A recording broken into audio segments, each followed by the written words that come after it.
So it's January 24th, 2022 in Hillsborough, North Carolina. Today is the Disappearance Day of Locana Thakur. And we're also going to read from Śrīmad-Bhāgavatam just briefly, and then we're going to do a meditation on Padamakaruna of Locana Thakur. So we're going to read, we would be reading from Śrīmad-Bhāgavatam, Canto 10, Chapter 31, Text 15, from Gopi Gita. And we are going to read that verse, in fact, but we're going to read it from Adi Lila, Chapter 4, 152, which is exactly the same verse, because here we have Srila Prabhupada's translation. And what I found fascinating is that this verse is not in Krishna book. So this chapter in Krishna book ends at text 14. Now, the original printing of Krishna book had a big chunk of 10th Canto, chapter 32, in chapter 31. So the current edition ends chapter 31 in Krishna book at about the same place that chapter 31 ends in the Bhagavatam. But Srila Prabhupada does not put 15 through 19 in Krishna book. Now, we don't know, we have the Prabhupada dictating Krishna book tapes. It's some of the few dictation tapes that we have, and the reason we have those is Jadharani liked to listen to them while she painted. And so those tapes were not, normally Prabhupada would dictate, they would be transcribed, and the tapes would be returned to Prabhupada, and he would dictate over them. Somebody wasn't thinking about posterity. Somebody was just thinking about being thrifty instead of legacy. And imagine if we had kept all of those dictation tapes from all of the books. But anyway, somehow among the ones that Jadharani kept, some were missing. And it's interesting that the majority of the 5 Ras Lila chapters are missing. They're just not there. So we do not have this dictation tape. Therefore, we don't know, did Srila Prabhupada indeed dictate verses 15 through 19 for the original Krishna book, and somehow they're not there. One reason I have that as a guess is that there's some repetition in these verses, and so it could be that the transcribers thought that Prabhupada was just repeating himself, and so cut out those verses. That's a possibility, and we will never know the mystery to that. Now, what's interesting, although these are not in Krishna book, Srila Prabhupada refers to text 15 and text 19 frequently. So when we hear today's verse, we're going to say, oh yeah, I know that. Prabhupada talks about it all the time. So it's quite interesting that it's not in Krishna book, but it's something that Srila Prabhupada refers to all the time. And this is the verse about that fool, Jada, the fool who created our eyelids. Right? You all know that, right? Everybody knows that, and yet it's not in Krishna book. All right. It's Adi 4, 152. I was looking through to find all the places where Srila Prabhupada referred to this verse, and then I found, oh, it's actually quoted by Krishna Das Kaviraj in the CC. And there's no purport in the BBT edition, and similarly, there's practically no purport here. So we're just going to look very briefly at a couple points in the Acharya's commentaries, and then we're going to segue from here to Paramakarana, because, boy, is there a nice segue from this meditation to Chaitanya Mahaprabhu. All right, I'm going to try to follow in the footsteps of my daughter and sing this the way she sang the verse on Friday. So, Champaka, if you're listening, please give me your Shakti that I can do this.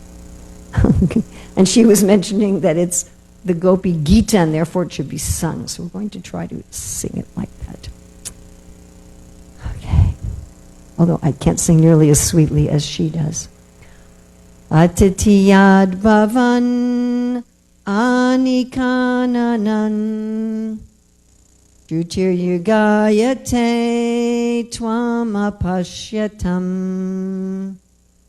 Utila kuntalam Śrīmukam chate Jada udikshatam Pakshma kridrisham. Atati, goes. Yat, when. Bhavan, your lordship. Ani, in the day. Kananam, to the forest. Trutihi, half a second. Yugayate, appears like a yuga. Tvam, you. Apasyatam, of those not seeing. Kutila kuntalam, adorned with curled hair. Śrīmukam, beautiful face. Cha, and. Te, your. Jadaha, stupid. Udikshatam, looking at. Pakshmakrit, the maker of eyelashes. Drisham, of the eyes. By the way, I don't suggest any of us call Lord Brahma stupid. Please don't try that at home. Srila Prabhupada's translation. The gopis said, "O Krishna, when you go to the forest during the day, and we do not see your sweet face, which is surrounded by beautiful curling hair, half a second becomes as long as an entire age for us, and we consider the Creator who has put eyelids on the eyes we use for seeing you to be simply a fool." Jada literally means like a stone, and Prabhupada's only purport is that this is from 1031:15. So we're going to look just briefly. This is Jiva Goswami's commentary. And he says, since it is impossible to tolerate the time of suffering, a moment feels like a yuga. Not seeing you for a long time is intolerable. Therefore, quickly reveal yourself. All the people of Vraja cannot see you when you go to the forest, what to speak of us. And when we do see your beautiful face, with curling locks of hair, what to speak of others, do so with eyes having eyelids. Thus, even seeing you is faulty. So the point here, I'm just going to read that part. So the point here is that both with Krishna and without Krishna is miserable. And this is from Vishwanath Chakravarti Thakur. I'm just going to read the last paragraph. Those who are intelligent would cut off their eyelids so that they could see Krishna continuously. Being unintelligent, we gopis cannot do that. Okay. Atatiyad bhavan anikaranam. Yatatiyad bhavan anikaranam chuti yugayate tvam apashyatam kutila kundalam Śrīmukam chate jada udikshatam pakshmakridisham. Oops, I'm going right there. O Krishna, when you go to the forest during the day and we do not see your sweet face, which is surrounded by beautiful curling hair, half a second becomes as long as an entire age for us. And we consider the Creator who has put eyelids on the eyes we use for seeing you to be simply a fool. So this is one of the symptoms of the level of love called sneha. Of course, the gopis are way beyond sneha, but it is included, and that is that one cannot tolerate a moment's separation from Krishna, whereas conditioned souls like me, I don't even notice. Right? Like one time the devotee said to Srila Prabhupada, sometimes we fall into Maya. Prabhupada says, no, you're always in Maya. Sometimes you fall into Krishna. And so I'm going through my day not remembering Krishna, and I don't even notice. Every once in a while I notice, oh yeah, I need to think about Krishna. Whereas for those, at least on the platform of Sneha, even 1/1000th of a second, half a second, without Krishna, they feel as if it's a yuga. I mean, we have some idea of this in this world. When I'm doing something I enjoy, time passes very quickly, isn't it?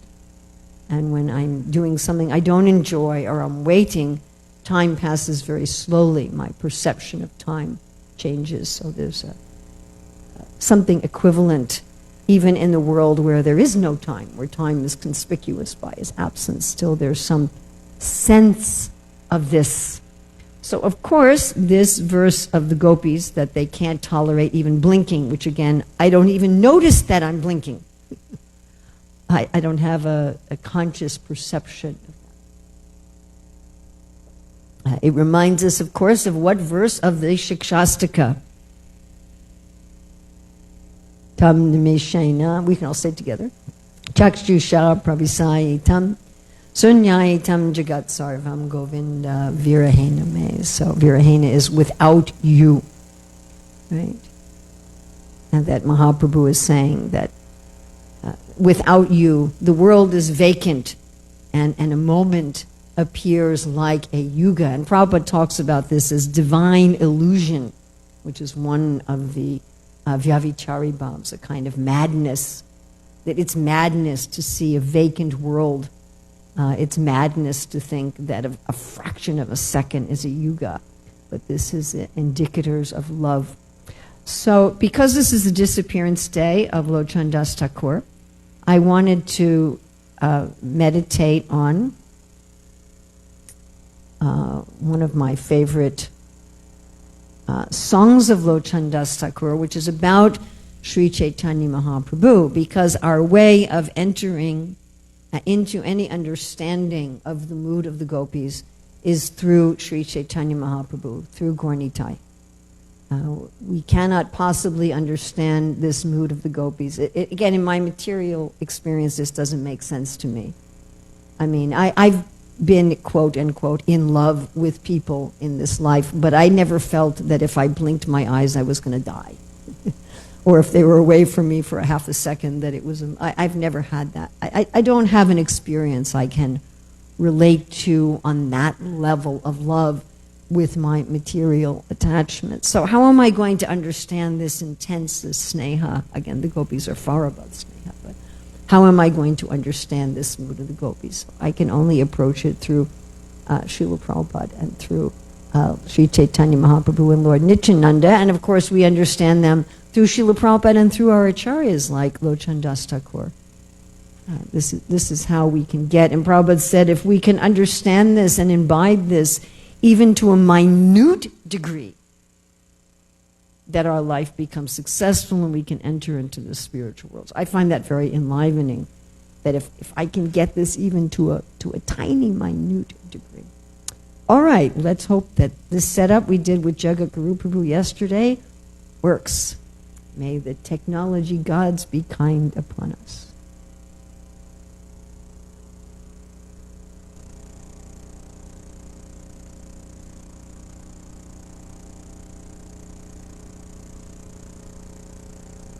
He turned the volume down a little lower than I would have liked.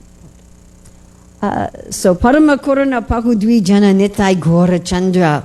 These two lords, Sri Chaitanya Mahaprabhu and Lord Nityananda, they are very, very merciful. So this is a picture of the 21-hour ecstasy when Mahaprabhu was giving any benediction to anyone that they wanted.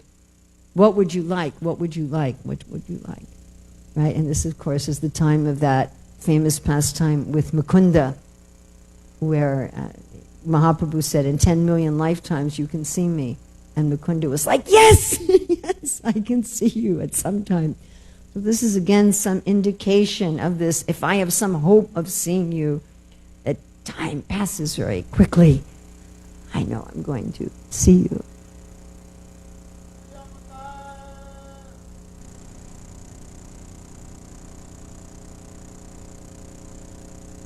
And hopefully those of you watching on the internet can hear the sound from this. We hopefully had it all set up like So Shiromani, Shiro means head, Mani means jewel. So these incarnations of Lord Chaitanya and Lord Nityananda, they are the topmost jewel of all avatars. Indeed, they are Krishna and Balaram, they are avatari. And Mahaprabhu demonstrated this to Sarvabhauma Bhattacharya when he showed him Sadbhuj, his six-armed form. He showed him, I am Mahaprabhu, I am Krishna, I am Lord Ramachandra, I am Krishna, I am Vishnu. Sarvabhauma Bhattacharya was thinking the Lord was some extraordinary sannyasi.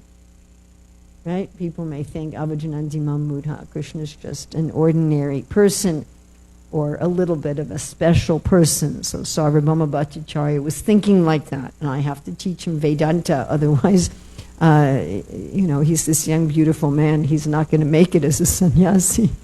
And then the Lord showed him, actually, I am Krishna, I am Vishnu. And to Ramananda Roya, he showed, I am Radha and Krishna. I am Krishna in the mood of Srimati Radharani. So in this way, Sri Chaitanya Mahaprabhu is the essence of all incarnations. And we were talking about yesterday in our hermeneutics class with Krishna Kshetra Maharaj about that people sometimes in looking at the scriptures want to come up with one absolute answer for everything, which may sometimes be the case, especially if we're looking at statements of Siddhanta, statements that are universal, eternal, and transcontextual. But more often, one comes up with a plurality of acceptable meanings. And as one studies the Shastra more and more, one gets deeper and deeper and fresher meanings. So the question was raised, as it usually is in such discussions, but if Krishna is the absolute truth, shouldn't there be one absolute meaning? And of course, our conclusion is that Krishna, the absolute truth, is a person. And a person has multi-dimensions, can be understood in as many ways as there are people to understand that person. Just like each of us is understood somewhat differently by everyone that we know. And that Krishna is always expanding himself. And as he expands himself, his knowledge of himself expands. So Krishna is always learning more about himself because there's always more to learn about himself. And this unfolding of mystery is very pleasing to the Lord. In fact, Krishna is always learning more and more about us as well. He finds us fascinating. And Krishna is always learning more and more about his internal energy. Some weeks ago, I can't remember who I was talking to, somebody, about that men find women inscrutable. And I said, this is true even for the Lord. So the Lord finds Srimati Radharani inscrutable. And eternally, he's trying to understand her through the position of Sri Chaitanya Mahaprabhu. So in this mood, he is the highest of all incarnations.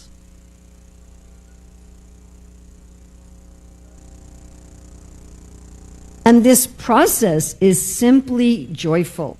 Just recently, I was hearing Srila Prabhupada say the prime symptom of being a devotee, Brahmabhuta Prasanatma, is that one is joyful. Now, of course, in the spiritual life, there are different emotions which may appear to be not joyful.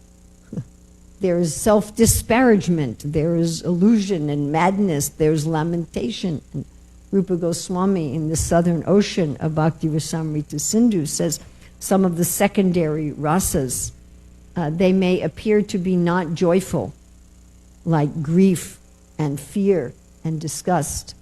But these things are actually ecstatic, even the ghastly rasa, when those in love of God are saying, oh, this material body is disgusting. They're experiencing ecstasy saying that because they're experiencing that in relation to their love for Krishna. So our experience of Krishna consciousness should be joyful, and if it's not joyful, with a variety of joyful emotions, there's something wrong. There's something wrong. Like Prabhupada said, if we're eating and we're not getting nourished, then either we're not eating or we have parasites. So if we're engaged in Krishna consciousness and we're not feeling joyfully nourished, either we're not really in Krishna consciousness, we're in something, some abhas, something that looks like Krishna consciousness but is not, or we're committing some offenses that are pulling away the nourishment. Therefore,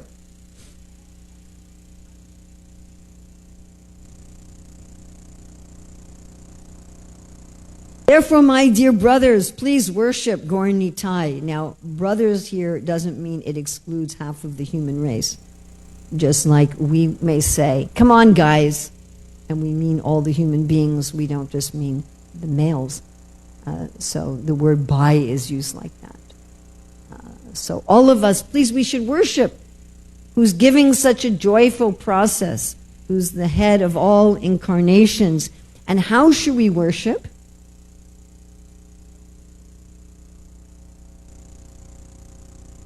So Vishvasa is faith. So we should worship with firm sudrida. Drida means very firm, to hold. So we should be holding this faith that yes, we can understand. We can understand about Krishna. We can understand about the mood of the gopis to a minute degree. We can experience this joyfulness if we just worship Gaur Nitai. Is there a caveat? Yes, there's a caveat. Right, Mars was talking about how in the university so many people have these so-called gurus who tell them you can do whatever you want, right? And Prabhupada didn't say you can do whatever you want. He said, no illicit sex, no eating meat, fish, or eggs, no intoxication, no gambling. Which was a radical thing to say to his original disciples in 1965-66. The whole counterculture was based on illicit sex and intoxication, and meat eating was pervasive. I mean, now we're finding more and more people are becoming vegetarian or vegan, but at that time, that was practically speaking unheard of. Yeah, in the 60s, very few people were giving up meat, fish, and eggs. So one has to give up sense gratification. Here we have Mahaprabhu taking sannyas. So it's not that each of us have to formally take sannyas, but we should have this internal mood, at least, of sannyas. That my body belongs to the Lord, my mind belongs to the Lord, my possession belongs to the Lord. Everything should be done for His pleasure. And then, that's the negative. What about the positive?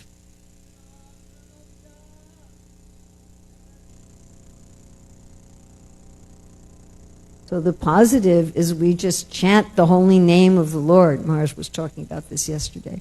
He was saying how, of course, one-time chanting will purify us. Actually, when I got second initiation from Srila Prabhupada in Philadelphia in 75, Prabhupada was giving a lecture on Ajamila, and the devotee reading the verse in purport was reading from a manuscript, and he said, then Ajamila cried out, Narayana, Narayana, Narayana, and Prabhupada said, why 3 times?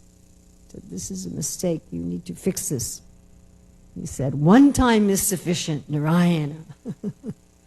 So we have these statements. We were also discussing in our hermeneutics class, we were doing a little role play, that someone may have a doubt, Yani Kani Chapupani, that at just walking around Tulsi, one will become free from the reactions to the sin of killing a Brahmana.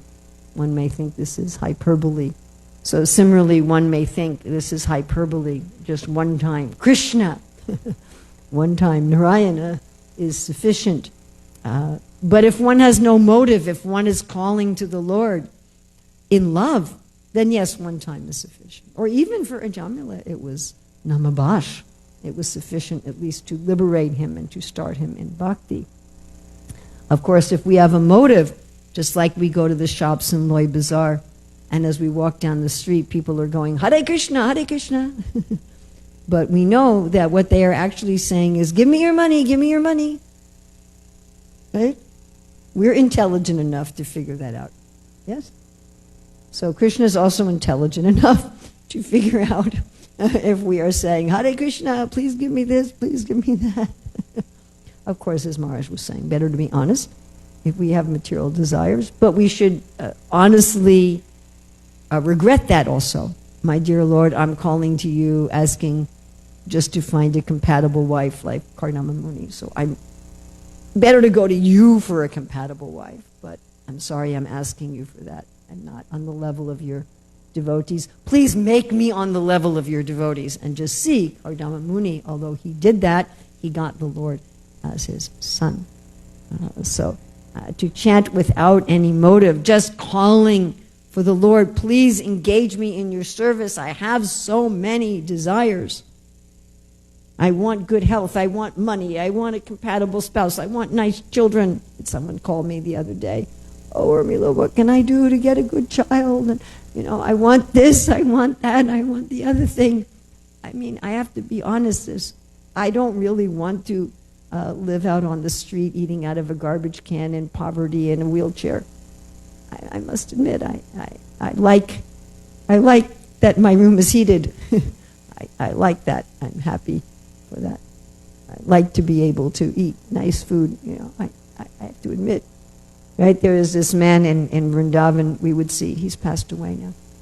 But for like 13 years, he was living on the road by the Krishna Balaram tree.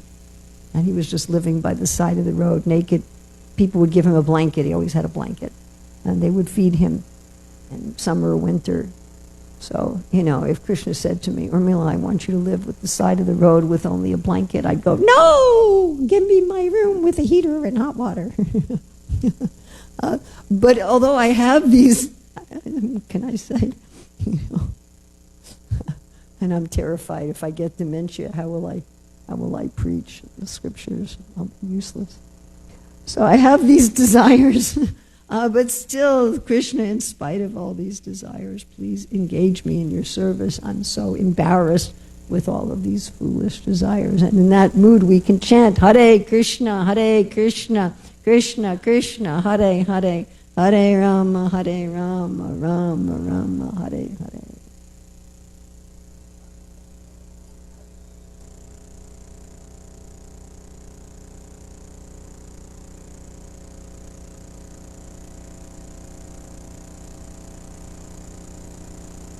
We see there's nobody like Lord Chaitanya and Lord Nityananda, because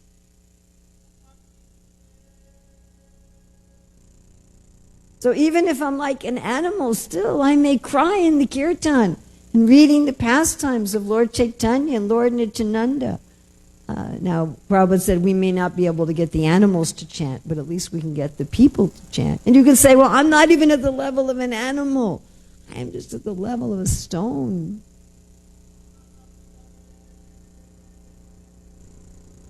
But even a stone can melt, or a stone-like heart can melt, an ice-like heart can melt. Why? Just hearing their glories, our heart can melt. Oh, but oh no.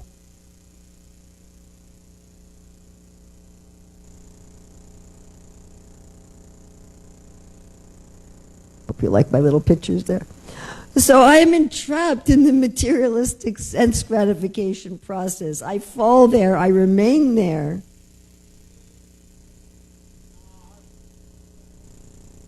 This is old picture of Mahaprabhu's lotus feet installed at Shrimakund by Bhaktisiddhanta Saraswati. I have no attraction.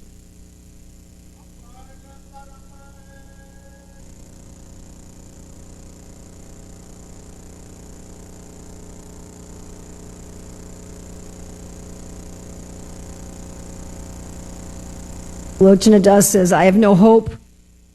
Maharaj Prataparudra also may have thought, I have no hope, but somehow he got to see Mahaprabhu.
Parama Koruna Pahadvi Jana Nitai Gora Chanda Saba Avatar Sadashira Mani Kevala Ananda Kanda Bajo Bajo Bai Chaitanya Nitai Surira Vishwasakori Vishaya Chariya Sera Se Majiya Muke Bolo Hari Hari Deka Orebai Tri Bubane Nai Emuna Doyala Dada Pashu Paki Jue Pasana Vidhare Shuni Janara Gunagata Samsare Majiya Rohili Puriya Se Pade Nahilo Asha Apana Karama Bunjaye Shamana Kahoe Lochanadas. Lochanadas Ti Jai Srila Prabhupada Ki Jai.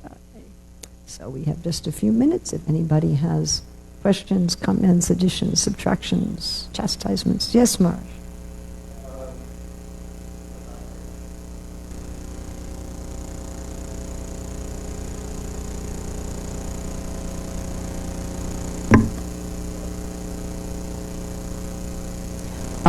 Very nice question. What's the difference between lamentation, where you recognize how fallen you are, and guilt that causes you to become depressed?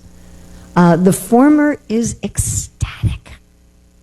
There's a sense of joy in it, and it's connected with loving Krishna. It's an intensity of joy that's like chutney. It's very spicy and you don't think you can tolerate it, but it's so sweet you don't want it to end.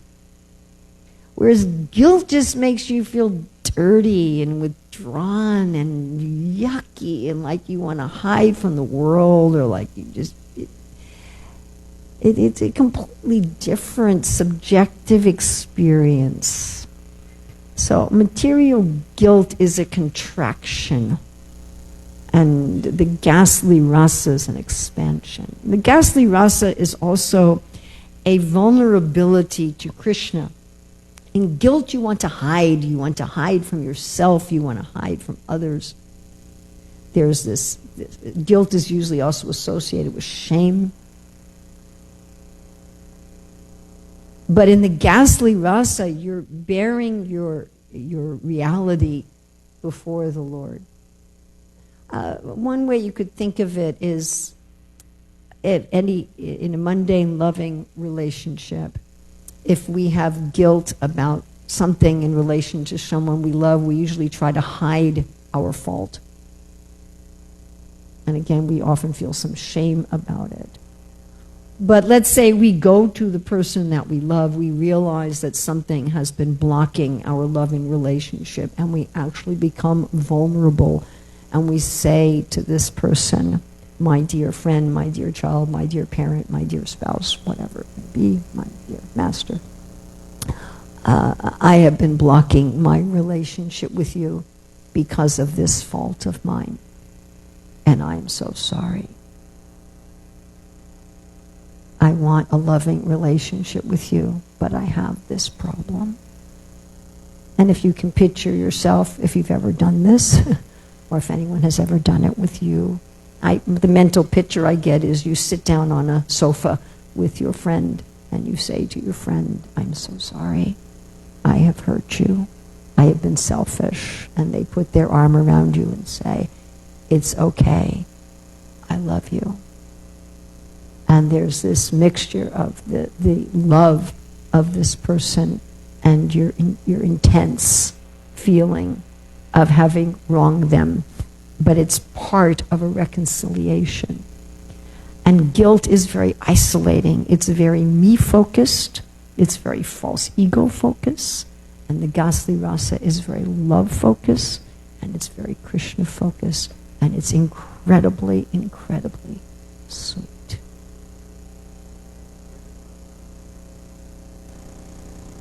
How is it connected to Ashabandha? That although I am so fallen still, you still love me. You are still merciful to me. You are still going to help me.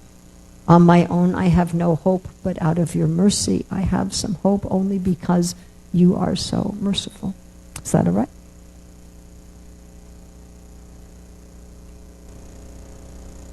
Oh, my pleasure.